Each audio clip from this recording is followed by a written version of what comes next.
বাংলাদেশে একটা নিজের বাবাকে ঘুমন্ত অবস্থায় তার বাবাকে নিজের ধারালো তরবারি দিয়া নিজের কন্যা ঘুমের মধ্যে সে বাবার গলার মধ্যে গরু যেমন জব করে, ছাগল যেমন জব করে, মুরগি যেমন জব করে, নিজের সন্তান এসে ঘুমন্ত বাবাকে মাথার চুল ধরে তরবারি চালাইয়া জব করে দেওয়ার পর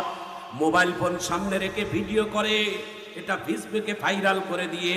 নিজের আবার 999-এ ফোন দিয়ে পুলিশের কাছে বলে আমি আমার নিজের হাতে বাবাকে হত্যা করেছি, জলদি করে এত নম্বর বাসায় আসেন, আমাকে অ্যারেস্ট করে নেন। আমার ভাইজান, আমার বন্ধুগণ, নিজের সন্তান বাবাকে হত্যা করার পর মোবাইলে ভিডিও ধারণ করার পর নিজেই আবার 999-এ ফোন করে পুলিশের হাতে আত্মসমর্পণ করে থানার পুলিশের কাছে যখন গেলেন, পুলিশের হাতে যাইয়া সংবাদ সম্মেলনে ডাক দিয়া বলে আমি কি কারণে আমার বাবাকে হত্যা করেছি